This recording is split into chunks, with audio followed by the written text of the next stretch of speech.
I got a patron request from a viewer named Matt, who wanted me to review the beloved comedy Big, directed by Penny Marshall and starring Tom Hanks as a young boy who wakes up one morning in his 30s.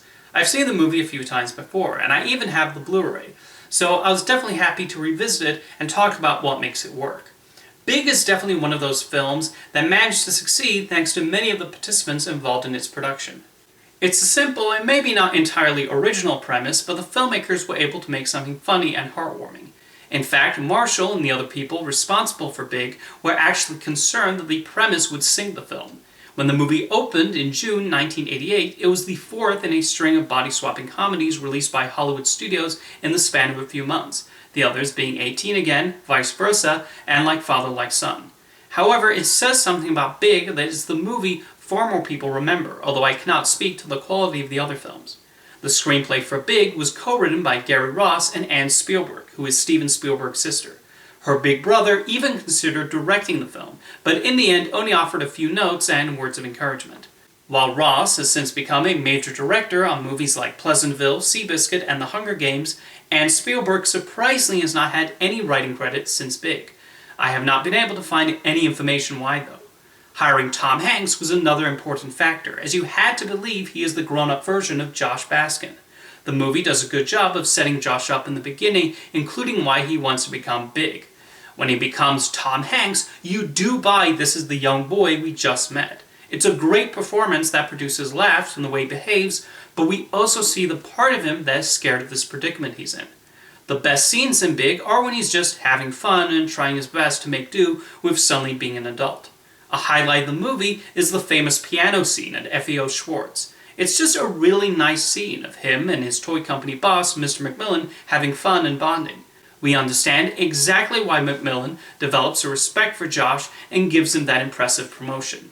The growing relationship between Josh and his co-worker Susan is also a well-done aspect of the film. If executed wrong, it could have come across as really creepy and unnerving. However, it's a credit to Penny Marshall's skillful direction, the smart writing, and the performances from Hanks and Elizabeth Perkins that it works and never goes too far. Josh's character development is well written, as we see him become more like an adult as he becomes focused on his job at the toy company. One gets the sense that if he never went back to the machine to become young, Josh would have eventually lost his childhood imagination and just become like any other adult. And that's not the reason McMillan takes a shine to him. I think Big also manages to touch on a universal feeling I think most people experience.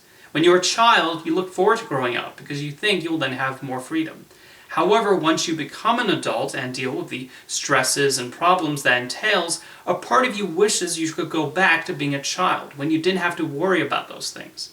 Big is able to show that perfectly through Josh's arc. Watching Big now, I also admit the aftermath of the film's events crossed my mind. To us, the audience, Josh goes back to his happy life and realizes the importance of still being young. However, the people at the toy company saw one of their top executives suddenly leave an important meeting and disappear. Some employees will likely chalk it up to the stress of the job, but McMillan would probably be worried. And what about Susan? She just saw a grown man transform into a 13-year-old boy. That kind of thing would change anyone. But at the end of the day, Big is a fantasy film, and we're not supposed to think too hard about the ramifications of the plot. I mentioned Steven Spielberg considered directing, but another fascinating what-if is the actor who came very close to playing Josh, Robert De Niro.